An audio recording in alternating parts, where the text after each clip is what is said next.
The race for the Democratic nomination for governor of New Jersey is anyone's game. 6 candidates are vying for the chance to lead the Garden State. Each brings their own strengths and weaknesses to a contest that has become as unpredictable as it is important. With less than 2 months to go before the June 10th primary, the race remains wide open. The winner will face an uphill battle against the Republican nominee in a state that has trended increasingly Democratic in recent years.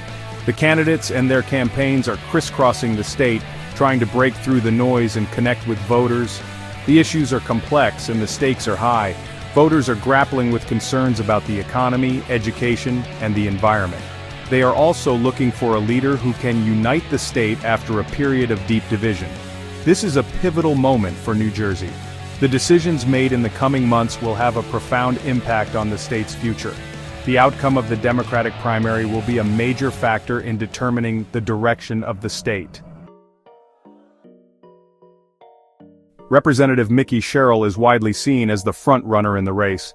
A former Navy helicopter pilot and federal prosecutor, Sherrill represents New Jersey's 11th congressional district. She has a reputation for being a moderate Democrat, which has served her well in a district that was once considered a Republican stronghold. Sherrill has consistently led in public and internal polling. However, her lead is far from insurmountable. She has focused her campaign on what she calls her affordability agenda, which includes proposals to address the high cost of housing, healthcare, and energy in New Jersey.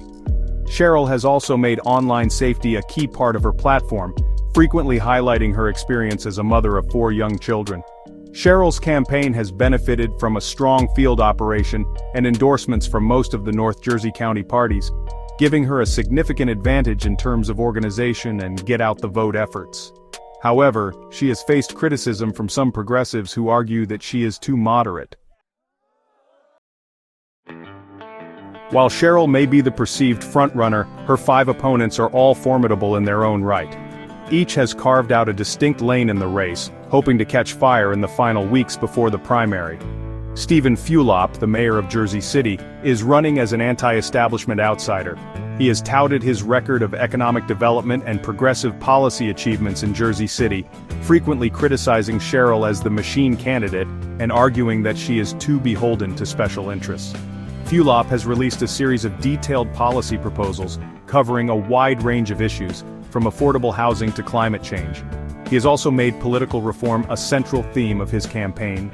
Congressman Josh Gottheimer, who represents New Jersey's 5th congressional district, is running on a platform of fiscal responsibility and tax relief. He has made a 15% property tax cut the centerpiece of his campaign. Gottheimer has also sought to position himself as a strong opponent of Donald Trump, frequently reminding voters that he represents a district that Trump won in 2016. Gottheimer is hoping to appeal to moderate and independent voters who are looking for an alternative to Sherrill. A significant number of Democratic primary voters remain undecided, injecting a large degree of volatility into the race. Pollsters and political analysts have noted the difficulty in predicting the outcome of this election.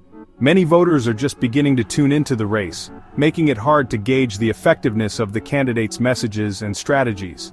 The high number of undecided voters is partly due to the fact that this is an off-year election.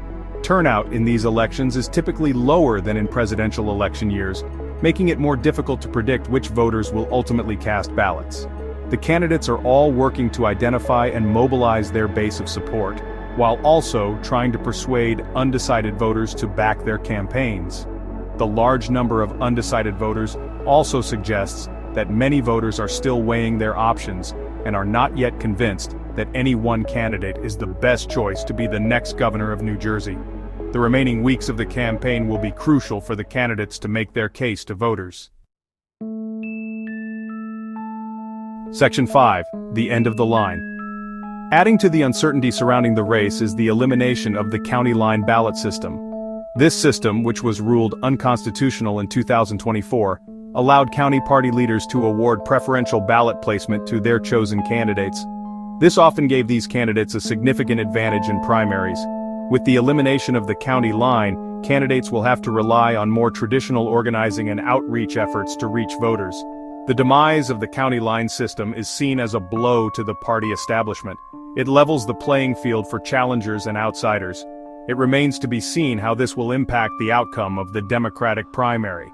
Some analysts believe that it could benefit candidates like Fulop who are running against the party establishment.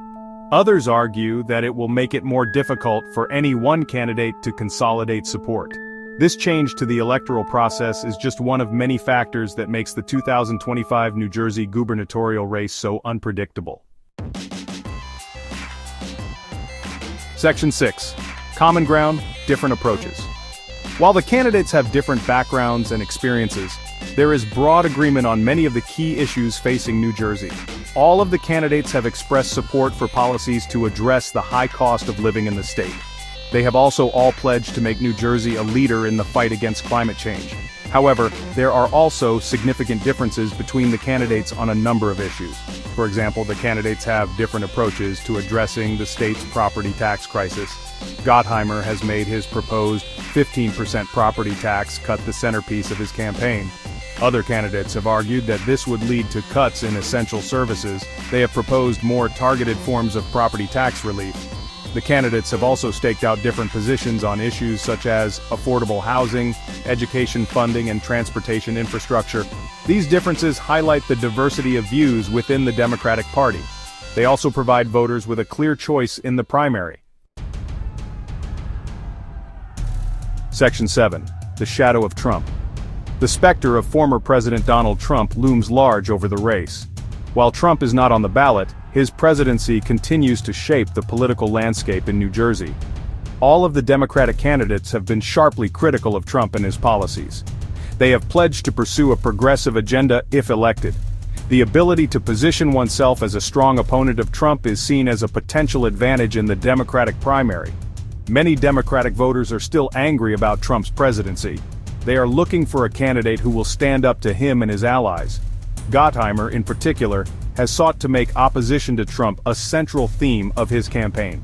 It remains to be seen how much of a factor Trump will be in the general election. However, there is no doubt that he will continue to be a presence in the race. His shadow hangs over New Jersey politics. Section 8.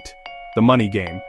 The 2025 New Jersey gubernatorial race is already one of the most expensive in the state's history. The candidates have raised tens of millions of dollars. Much of this has come from large donors and special interest groups. In addition to the money being spent by the candidates themselves, outside groups are also pouring money into the race. These groups, which are often funded by wealthy donors and corporations, are not subject to the same campaign finance limits as the candidates. This allows them to spend unlimited amounts of money to support or oppose candidates. The influx of money into the race has raised concerns about the influence of special interests. Critics argue that the high cost of running for office makes it difficult for candidates without access to wealth to compete.